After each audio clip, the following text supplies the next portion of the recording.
is checked. And Evel Knievel, who has now changed bikes, backs off the ramp. If he follows his ordinary pattern, he will go back to the top, and indeed the jump will be coming. Evel Knievel out of Butte, Montana, 36 years old. Practically every bone in his body has been broken at one time or another over the course of his daredevil years. An amazing man. He has taken London quite by storm. I spent a couple of hours with him prior to the jumps, and like any other athlete before any other contest, obviously he was nervous. But just before he came out, made his appearance, did his thing, if you will, with the wheelies back and forth, turning on the crowd.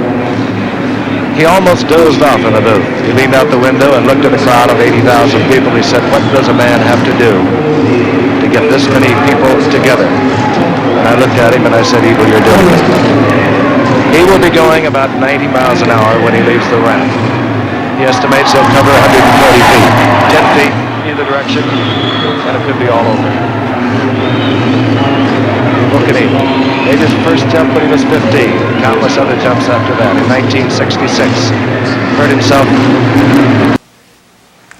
Evel Knievel is in the London Hospital in the Whitechapel section of London.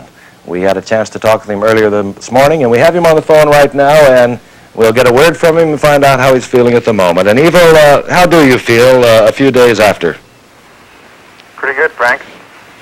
Evel, I know we had a chance to visit the following morning, and I also, of course, being as close to you as I was, I know you probably said some things right after the crash that you, well, in a state of shock, semi-consciousness that you probably felt you probably shouldn't have said.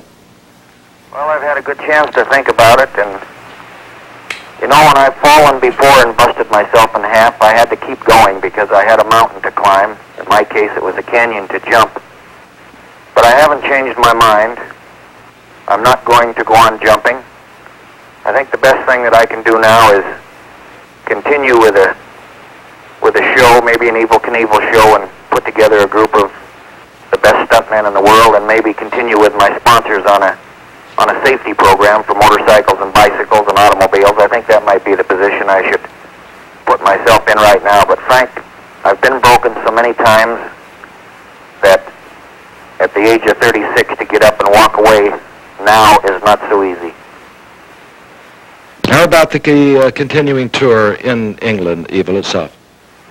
Well, I'm going to keep my word with the promoters over here. The show has got to go on. They've brought the finest acts in Europe here to Great Britain to perform with me, and I cannot let them down. I am going to get another backup jumper from the United States that has done some motion picture work for me to perform for me, and my two sons are coming over to England to assist me, so I'm going to carry on as best I can as soon as I get out of the hospital. Will there be other jumps, though, Evel, in your future? Well, there'll be that one big one for me, but it's the same one you're going to take someday. Other than that, I'm not considering any. You haven't changed a lot, Guy. Really nice to talk to you, and I forgot to tell you, you're kind of heavy. Well, thanks, Frank. Good luck to you, pal. Thank you.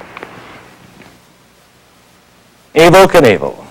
You know, over the many years I've known Evel, I've watched with mixed emotions as his fame spread from the county fairs and cow pastures of Montana to worldwide renown. I've listened to the cynics in my own profession, and I've read the critical editorials and reports of the press.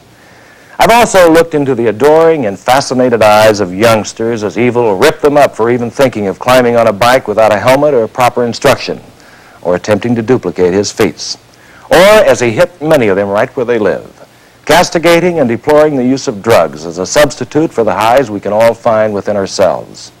What then is an Evel Knievel? And perhaps my closeness to the man, having seen his wit, his charm, his intelligence, his daring, has clouded my own thinking. But to me, Robert Craig Knievel is a rare individual indeed. It's not his physical courage. I've seen that in the eyes of a Y. Tittle gasping in the huddle, yet finishing a losing game with a punctured lung. I've seen Jimmy Brown do likewise with a broken wrist, and O.J. Simpson, tortured with a chronic ankle injury, carrying an entire team beyond its own capabilities. No, I've seen physical courage, and that alone is not the uniqueness of Evel Knievel to me. And my appraisal is mine. It's not diluted by his love of the ego-brushing fanfare either. Evel Knievel, to me, is a breath of fresh air. A breath of fresh air in a world which more and more seeks total conformity, the elimination of competition, the elimination of risk. And perhaps Evel said it best. It's better to take a chance in life, to win a victory or suffer a defeat, even though scarred by failure, than it is to live in the shadow of life as some do, never knowing a victory or defeat, because they have not the guts to try. You can make your own judgment of an Evel Knievel. He's already made his, and so have I.